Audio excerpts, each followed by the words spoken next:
What are components of computer. तो आइए जानते हैं कि कंप्यूटर के कंपोनेंट्स क्या होते हैं। अब अगर आप राइट हैंड साइड में देखेंगे तो हमने आपको कंप्यूटर का एक डायग्राम बनाया है, जहां पर आपको मॉनिटर दिख रहा है और आपको कीबोर्ड और माउस दिख रहे हैं जो कि आउटपुट और इनपुट डिवाइसेस हैं। आपको सीपीयू दिख रहा है एंड ये एक बेसिक सेटअप है जिसे आप हर कंप्यूटर में देख पाएंगे। अब उसका जो है कंपोनेंट ब्रेकडाउन जो है वो कुछ इस तरह से दिखाया गया है। अब यहाँ पर आप देख सकते हैं कि इसका जो कंपोनेंट्स है उसका इंपॉर्टेंट पार्ट्स क्या क्या है, मतलब कंपोनेंट्स क्या क्या है। अब यहाँ पर सबसे पहले है इनपुट डिवाइसेस। इनपुट डिवाइसेस जो होते हैं जैसे कि हो गया आपका कीबोर्ड, माउस या फिर जॉयस्टिक या फिर और भी ऐसे कई सारे चीज होते हैं। वहां से आप क्या करते हैं, आप इंफॉर्मेशन पास करते हैं जो कि आपके सीपीयू के पास जाता है, सिस्टम में जाता है। सिस्टम का ब्रेन कौन है, सीपीयू है। और सीपीयू का फुल फॉर्म होता है सेंट्रल प्रोसेसिंग यूनिट। अब सीपीयू जो है उसके भी अलग अलग कंपोनेंट्स होते हैं। सीपीयू के अंदर होता है आपका कंट्रोल यूनिट, आपका फिर होता है एएलयू। और एएलयू के अंदर में ये यूज करता है एक्चुअली एक एक्यूमुलेटर को। ये जो पोर्शन आप देख रहे हैं इसे आप एक्यूमुलेटर के लिए ये है। तो एएलयू का मेन कंपोनेंट होता है एक्यूमुलेटर, जिसका यूज करके ये बहुत सारे एरिथमेटिक और लॉजिक ऑपरेशंस परफॉर्म करता है। और उसी तरह से फिर आपका कंपोनेंट जो इंपॉर्टेंट कंपोनेंट है वो होता है मेमोरी यूनिट। अब मेमोरी यूनिट में प्राइमरी मेमोरी होते हैं, सेकेंडरी मेमोरी होते हैं और रजिस्टर्स होते हैं। प्राइमरी मेमोरी और सेकेंडरी मेमोरी आपका दिया जाता है ताकि यहाँ पर परमानेंट स्टोरेज और टेम्पोरेरी स्टोरेज के लिए इन दोनों का इस्तेमाल किया जाता है, जिसके बारे में हम डिटेल में जानेंगे कि कौन परमानेंट स्टोरेज करता है, कौन सा टेम्पोरेरी स्टोरेज करता है। अभी के लिए आप जान लीजिए कि मेमोरी यूनिट जो है वो कुछ इस तरह से है और उसका डिवीजन है कि मेमोरी यूनिट में आपका प्राइमरी मेमोरी है, सेकेंडरी मेमोरी है और रजिस्टर्स है। ठीक है, तो ये हो गया सीपीयू का सेटअप। अब होता क्या है, जब आप इनपुट डिवाइस पास करते हैं अपने सिस्टम में तो वो आपके ब्रेन के पास जाता है, सिस्टम के ब्रेन के पास जाता है। और वहां पर कंट्रोल यूनिट का काम क्या है, ये जब इलेक्ट्रॉनिक सिग्नल पाता है या इलेक्ट्रिकल सिग्नल पाता है तो क्या करता है, ये इंस्ट्रक्शंस पास करता है कि कौन सा इंस्ट्रक्शन किस तरह से एग्जीक्यूट करना है। और इसका काम है कि साथ साथ वो कम्युनिकेट भी करता है, किसके साथ, ये कम्युनिकेट करता है आपका एएलयू और मेमोरी के साथ में। और कम्युनिकेट करके उन्हें बताता है कि कब कौन से चीज को कितना यूज करना है। तो एक तरह से आप समझ लीजिए कि ये सुपरवाइज करता है ये दोनों कंपोनेंट्स को। ठीक है, और कंट्रोल यूनिट जो है साथ साथ इनपुट और आउटपुट डिवाइसेस को भी कंट्रोल करता है और इस पे भी नजर रखता है कि कितना डेटा ट्रांसफर करना है प्राइमरी मेमोरी से टू एंड फ्रो। ठीक है, तो कंट्रोल यूनिट जो है एक सुपरवाइजर की तरह है जो पूरा का पूरा मैनेज करता है कि कितना टास्क कौन परफॉर्म कर रहा है और किस लेवल पर कितना उसको परफॉर्म करना है। तो पूरा का पूरा ये मैनेज करता है कंट्रोल यूनिट। अब एरिथमेटिक लॉजिक यूनिट क्या करता है, जैसा कि आपको नाम बता रहा है कि एरिथमेटिक लॉजिक यूनिट जो है ये आपका एएलयू जो है इसका फुल फॉर्म होता है एरिथमेटिक लॉजिक यूनिट। और इसका काम है कि एरिथमेटिकल और लॉजिकल ऑपरेशंस को परफॉर्म करना। एरिथमेटिकल ऑपरेशंस जैसा कि आप जानते हैं एडिशन, सब्सट्रैक्शन, मल्टीप्लिकेशन और डिवीजन, इस तरह से जो है वो आपके एरिथमेटिक्स में आ गए। और लॉजिक ऑपरेशन कौन कौन से हैं, अगर आपने लॉजिक बुलियन एल्जेब्रा पढ़ा है या लॉजिक गेट पढ़ा है तो आपको पता होगा कि वहां पर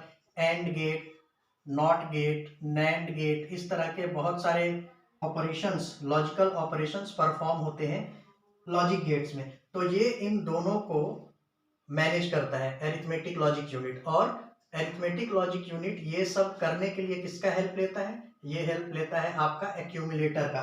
एक्यूमुलेटर जो है ये आपका एएलयू यानी कि एरिथमेटिक लॉजिक यूनिट का एक मेन कंपोनेंट है। ठीक है, और एक्यूमुलेटर क्या क्या करता है, एक्यूमुलेटर जो है वो सारे मैथमेटिकल और लॉजिकल ऑपरेशंस को परफॉर्म करने में हेल्प करता है। और जब आप एडिशन कर रहे हैं दो डेटा का तो वो क्या करता है, एक आपको एक्यूमुलेटर में रखने में हेल्प करता है। ठीक है, और रिजल्ट्स ऑफ जो मैथमेटिकल ऑपरेशन या लॉजिकल ऑपरेशन है उसे भी एक्यूमुलेटर में रखा जाता है। और जितने भी इनपुट आउटपुट डेटा हैं वो सारे एक्यूमुलेटर से पास होते हैं। तो आप देख सकते हैं कि एएलयू के अंदर एक्यूमुलेटर कितना इम्पोर्टेंट है। ठीक है, तो ये हो गया आपका एएलयू के बारे में। अभी आते हैं मेमोरी यूनिट के बारे में। अब मेमोरी यूनिट जैसा कि आप देख रहे हैं, इसमें ये डिवाइड किया गया है प्राइमरी मेमोरी, सेकेंडरी मेमोरी और रजिस्टर्स में। रजिस्टर्स जो है बहुत ही फास्ट होता है, और अगर आप ज़्यादा से ज़्यादा रजिस्टर यूज करते हैं तो प्रोसेसिंग स्पीड जो है वो सिस्टम का बढ़ जाता है, बट ये ज़्यादा नहीं यूज हो सकता है क्योंकि ये बहुत कॉस्टली होता है। तो इसीलिए लिमिटेड यूज होता है आपके जो बेसिक कंप्यूटर्स होते हैं। अदरवाइज जो कॉस्ट होगा कंप्यूटर का, अगर इसे ज़्यादा यूज करेंगे तो वो बढ़ जाएगा। तो हमने वॉन न्यूमैन बॉटलनेक बोल के एक इशू होता है जो रजिस्टर और मेन मेमोरी के स्पीड के डिफरेंस की वजह से क्रिएट होता है। वो वीडियोस आप देखिएगा तो आपको समझ में आएगा कि इन दोनों के डिफरेंस की वजह से सिस्टम कैसे हीट होता है। उसका लिंक हम आपको डिस्क्रिप्शन में दे देंगे। अभी के लिए जस्ट देखिए कि रजिस्टर जो है बहुत फास्ट होता है। अगर रजिस्टर का आप लिखेंगे तो ये बहुत फास्ट होता है, पर एक्सपेंसिव भी होता है, तो जिसके वजह से ये ज़्यादा नहीं यूज किया जा सकता। और दूसरा है प्राइमरी मेमोरी। तो प्राइमरी मेमोरी का यदि आप पकड़ेंगे तो प्राइमरी मेमोरी का एग्जाम्पल आप लीजिए, रैम और रोम होता है। रैम या रोम इसका एग्जाम्पल हो गया। ठीक है, ये डायरेक्टली कम्युनिकेट करता है किससे? आपके सीपीयू से। और सेकेंडरी मेमोरीज के बहुत सारे अलग अलग एग्जाम्पल्स हम बाद में देखेंगे, जैसे सीडी रोम, डीवीडी रोम, ब्लू रे, ऐसे करके ऑप्टिकल मीडिया है, मैग्नेटिक टेप्स है, मैग्नेटिक मीडिया है। तो ये सब हम बाद में इसके बारे में डिटेल में जानेंगे, बिकॉज इसके लिए एक सेपरेट वीडियो ट्यूटोरियल लगेगा। ठीक है, अब क्योंकि प्राइमरी मेमोरी जो है वो एक्सपेंसिव भी है और साथ साथ बहुत सारे लार्ज वॉल्यूम ऑफ डेटा को होल्ड करने के लिए प्राइमरी मेमोरी का यूज नहीं कर सकते, क्योंकि वो एक्सपेंसिव भी है, जैसे कि रजिस्टर है।